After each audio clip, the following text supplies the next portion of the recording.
आइए तो एक बड़ा छोटा सा प्रसंग है, जरा ध्यान से सुने। एक बड़ा कंजूस व्यक्ति था, इतना कंजूस था कि कभी कुछ दान पुण्य करता नहीं, कभी कुछ चढ़ाता नहीं था और ना अपने लिए खर्च करता था। गांव वालों ने हास परिहास में व्यंग में उसका नाम भी दानचंद रख दिया। नाम तो दानचंद्र था, लेकिन कंजूस इतना था कि 1 रुपया भी नहीं चढ़ाता था, 1 रुपया लगाता नहीं था, नाम था दानचंद्र। एक दिन कुछ समय के बाद, अब जैसे अभी हमारे प्रयागराज में कुंभ चल रहा, उस समय भी ऐसा कुछ होगा, तो सब गांव वाले गंगा जी में स्नान करने के लिए जा रहे थे।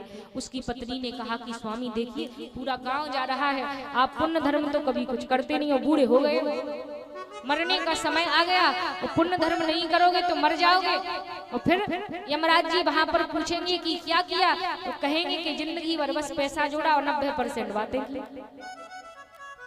क्या कहोगे भगवान के पास जाकर के? तो थोड़ा गंगा जी में स्नान करके आओ, थोड़े आपके पाप कम हो जाए, वो कम से कम गंगा जी इतनी बुद्धि दे दें कि आप अच्छे काम करने लगे। जब पत्नी ने बार बार कहा तो पति ने सोचा कि अभी घर में ठीक से बैठने नहीं देगी, तो पति ने सोचा कि ठीक है अब जाता है। सब गांव वाले तो कुछ गाड़ियों में बैठकर जा रहे थे, 8-10 किलोमीटर दूर उसके गांव से गंगा जी थी, ज्यादा दूर थी नहीं। तो गांव वाले तो गाड़ियों से जा रहे, अपने बाइक से जा रहे, अलग अलग साधनों से जा रहे थे। ये व्यक्ति इतना कंजूस था कि पैदल पैदल जा रहा है, खर्चा ना लगे, किराया ना देना पड़े, तो पैदल पैदल जाने लगा। वो भी ऐसा जा रहा है कि चप्पल भी नहीं पहनी, क्योंकि चप्पल पहनूंगा तो घिस जाएंगे, टूट जाएंगे तो दूसरी लेनी पड़ेगी, तो चप्पल भी नहीं पहनी, बिना चप्पलों के पैदल पैदल ही गंगा जी पहुंचा। और जैसे ही गंगा जी के पास पहुंचा, सब बढ़िया स्नान कर रहे, बढ़िया घाट पर स्नान साफ सफाई से कर रहे।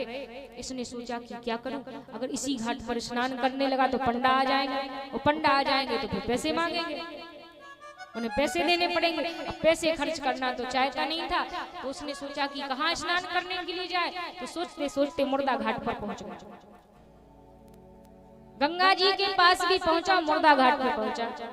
सभी वहां अस्थियां विसर्जित कर रहे, तो नहा अच्छे स्थान पर रहे थे, लेकिन इसने कहा नहीं, अब मुर्दा घाट पर जाएंगे, पंडा जी मिलेंगे नहीं, अगर मुर्दा घाट पर मिल भी गए तो साधारण से मिल जाएंगे, थोड़े से बातों में निपट।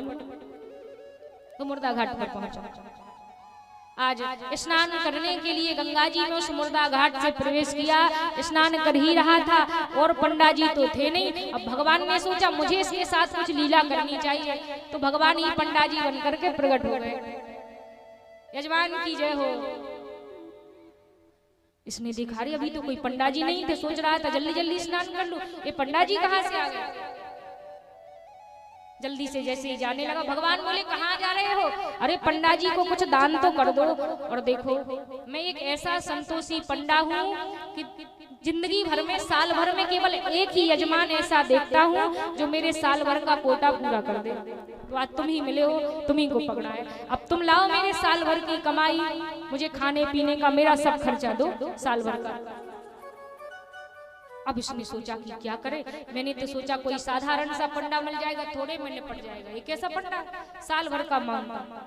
उसने कहा इतना मेरे पास नहीं, इतना नहीं दे सकता। भगवान बोले 6 महीने का दे दो, बोला इतना भी नहीं दे सकता। भगवान बोले 2 दिन का दे दो, बोला नहीं इतना भी नहीं। भगवान बोले कम से कम 2 दिन का नहीं तो 1 रुपया दे दो, 1 ढेला दे दो। कहता है क्या बताएं, जल्दी जल्दी आ रहे थे तो कुछ लाए नहीं, 1 रुपया भी जेब में नहीं। भगवान ने सोचा बड़ा कंजूस है, यहाँ गंगा जी तक आ गया, फिर 1 रुपया भी नहीं निकल रहा। भगवान ने कहा ठीक है क्या कर सकते हैं। इसने कहा अब अभी मन में सोच रहा है 1 रुपया लेने के लिए घर तक थोड़ी आएगा। तो कहा कि देखो मैं यहाँ कुछ लेकर के नहीं आया, अगर घर आओगे तो तुम्हें 1 रुपया दे दूंगा। इसने सोचा पंडा इतने दूर चल करके पैदल हमारे घर तक 1 रुपया के लिए क्यों आएंगे। ऐसा कह करके चला गया कि तुम मेरे घर आना।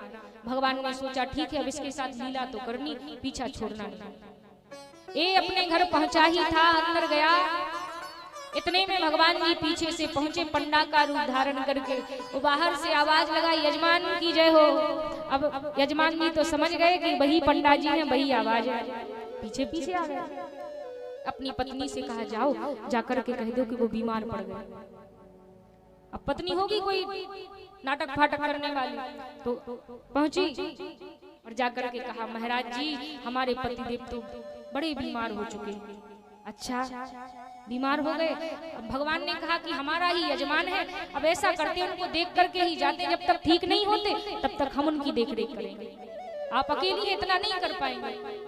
पत्नी ने कहा नहीं नहीं, वो तो गंगा जी से स्नान करके आए तो थोड़ा बहुत जुकाम वगैरह हो गया, ज्यादा नहीं।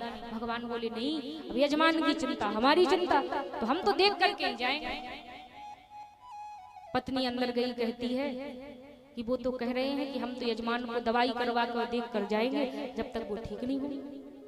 पति ने कहा कि क्या करें, अब तो ये जाएंगे नहीं। तो वो दानचंद्र अपनी पत्नी से बोला, अब इसको, इन सेठ जी को थोड़ा सांस रोकने की आदत थी, जानते थे सांस रोक करके। तो पत्नी से बोले जा करके कह दे कि मर गए, वो मर गए। अब पत्नी बढ़िया नाटक फाटक कर लेती थी, बाहर निकली, हे भगवान, भगवान ने बहुत बुरा किया मेरे साथ। पंडा जी बोले क्या हुआ? बोले सेठ जी मर गए। बड़ी जोर जोर से रो रही। अब झूठ मूठ के आंसू भगवान को सब पहचान गए। अब भगवान बोले आप चिंता मत करो, आप अकेली हो, दाह संस्कार कैसे करोगी? अब तो मैं यजमान जी को जला करके ही जाऊंगा। तो भगवान जी भी डट गए। भगवान बोले आप चिंता मत करो। भगवान बोले देवी तब तक आप अपने पति के पास बैठो, थोड़ा रो, अब दुनिया का काम ही है रोना, तो आप रो। अब क्या हुआ, क्या कर सकते हैं, जो भगवान का लिखा है उसको टाल थोड़ी सकते हैं। इतने समय का जोड़ा था, ठीक है, अब मैं जब तक गांव वालों को बुला कर लाता हूँ, आप इतने दुख में कहाँ जाएंगे? तो भगवान श्री हरि गए पंडा का रूप धारण करके, वो गांव वालों को बुलाने लगे। अरे भैया सेठ जी मर गए, दानचंद्र जी चले गए, सबको बुला रहे हैं। और जैसे ही भगवान बुलाने लगे तो गांव वाले जुड़ करके आ गए, कितने अच्छे थे, मर गए। गांव की स्त्रियां उस सेठ जी की पत्नी के पास पहुंची, अरे बहन चिंता मत करो, अब क्या कर सकते हैं। अभी सेठानी रोए जा रही है, रोए जा रही है। और सेठ जी इतने ढीठ कि अर्थी पर ही बंधने लगे, लेकिन उठे नहीं। सांस रोक के लेटे, केवल 1 रुपया के लिए सांस रोक करके लेटे थे। पत्नी इशारे से कहती उठ जाइए, नहीं तो ये आपको जला देंगे। वो कहता है शांत रहो। फिर से श्वास रोक करके लेटे। भगवान ने कहा आप चिंता मत कीजिए कि आप अकेली हैं, मैं हूँ, मैं इनका पंडा हूँ, सबको बुला करके लाया हूँ, अब हम इनका दाह संस्कार करने के लिए जा रहे हैं। इतने में पत्नी बोली अरे वो मरे नहीं, वो तो जिंदा है। भगवान बोले नहीं देवी आपका भ्रम है, सब ऐसा ही कहते हैं, जब कोई मर जाता है अपने को मरता कौन देख सकता है, सब ऐसा ही कहते हैं, नहीं ये मर चुके हैं। पत्नी कहती है नहीं ये जिंदा है। भगवान बोले सब ऐसा ही कहते हैं, मर चुके हैं।